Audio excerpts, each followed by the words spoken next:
Cuando Fidel Castro estaba en el poder, los homosexuales eran llevados a campos de concentración. ¿Se imaginan? Los punks fueron uno de los grupos más perseguidos por el gobierno en la segunda parte de la década de los 80. Fueron considerados como la escoria de la sociedad. Y fue tan terrible la situación que vivían en Cuba que a comienzos de los 90, los freakies o punks comenzaron a inyectarse sangre infectada de VIH. Lo hicieron como protesta, pero también porque estando enfermos, por lo menos podían recibir alimentos y asegurarse de que iban a comer. Era una época de mucha pobreza. Como recordarán, cayó la ex Unión Soviética y Cuba se quedó sin ningún apoyo financiero. El problema era que no sabían que era una enfermedad para toda la vida. Vamos a conocer estas increíbles historias. ¿Cuánto tiempo es el que queda para llegar al final? Dicen que la música es sentimiento, emoción, energía y en algunos casos una razón para vivir o morir. Literalmente esto ocurrió en Cuba, cuando un grupo de jóvenes rockeros ochenteros de largas melenas y looks extravagantes, denominados frikis, decidieron, aunque no lo crea, autoinyectarse el virus del VIH para ser libres. Fue una tarde que encontré un amigo que me dijo, sí, que quiso darme un poco de su sangre. Les traje la sangre a mi amigo y me la puse yo.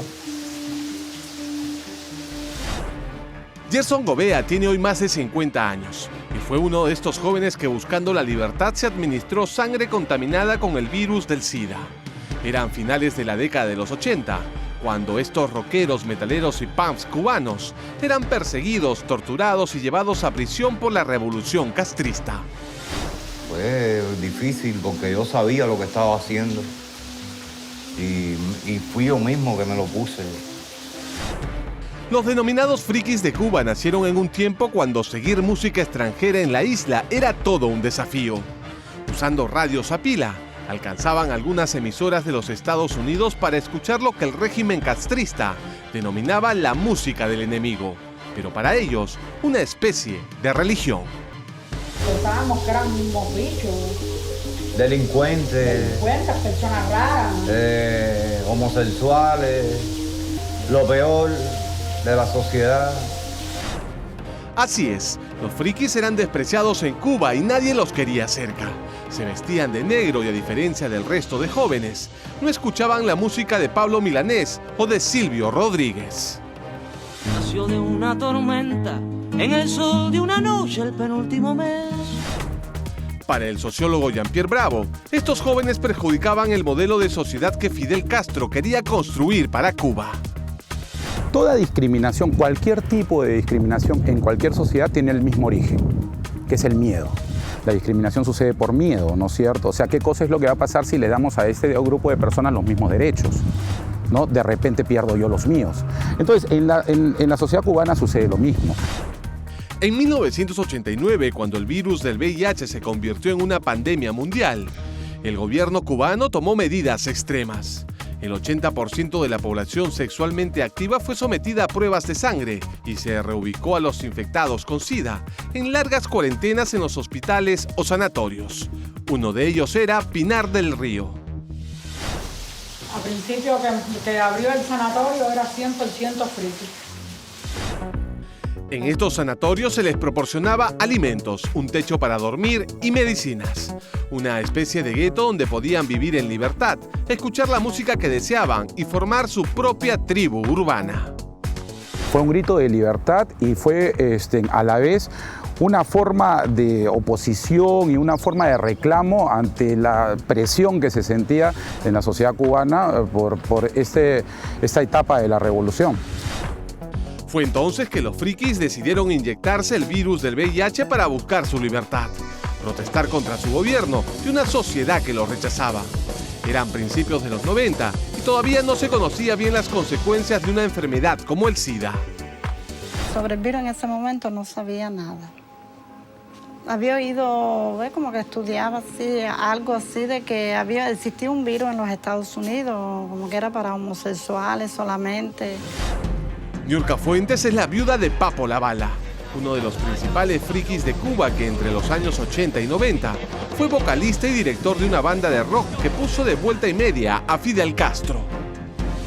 ¿Cuánto tiempo es el que queda para llegar al final? Te preguntas tú a diario sin una respuesta ya. Tal fue la persecución que sufrió Papo La Bala, que decidió autoinfectarse con el VIH. Él sabía que al inyectarse el virus, él iba para el sanatorio de Los Cocos. De allí él sabía que se iba a juntar con personas igual que él, con sus características, y ya la policía lo iba a dejar tranquilo.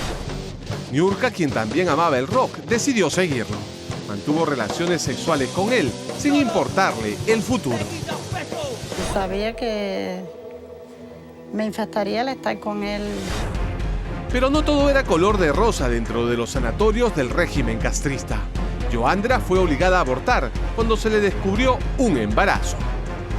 Me obligaron a hacerme la interrupción, a abortar el embarazo. Los frikis no fueron los únicos parias en Cuba. A mediados de los 60, Fidel Castro ordenó construir campos de concentración para los denominados antisociales. Intelectuales, artistas, hippies y homosexuales fueron enviados a los UMAP, unidades militares de apoyo a la producción.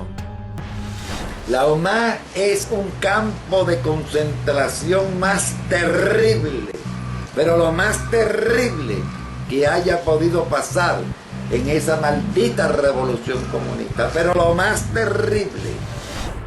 El propio Fidel Castro admitió por aquel entonces que existían más de 20.000 personas siendo reformadas en la UMAP, que no eran otra cosa que campos de concentración cubanos. Todo aquel que tuviera la sospecha de tener alguna tendencia, según ellos, aberrante.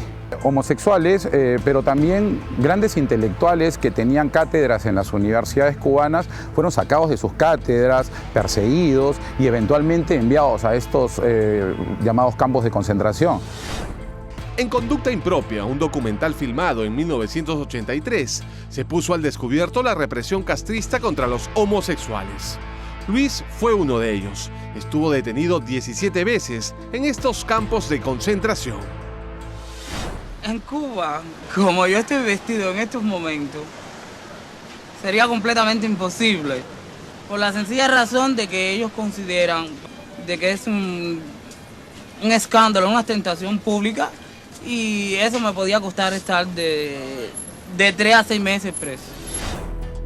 En 1965, Fidel Castro aprobó una ley denominada de actitud extravagante, que declaró a la homosexualidad como una desviación incompatible con la revolución. Fueron expulsados del Partido Comunista y muchos purgaron condena de cárcel en los denominados UMAP.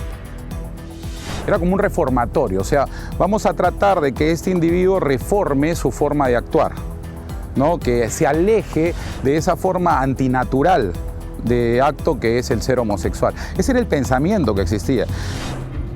Aunque los campos de concentración para homosexuales y sanatorios para enfermos con VIH ya cerraron, hoy la persecución contra los denominados antisociales continúa.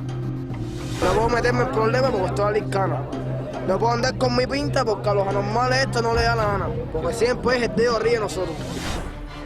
Así es, los nuevos frikis y la comunidad LGTB continúan siendo los parias de Cuba. Antisociales que son un peligro por estar en contra de la revolución. Pero ellos solo piden libertad.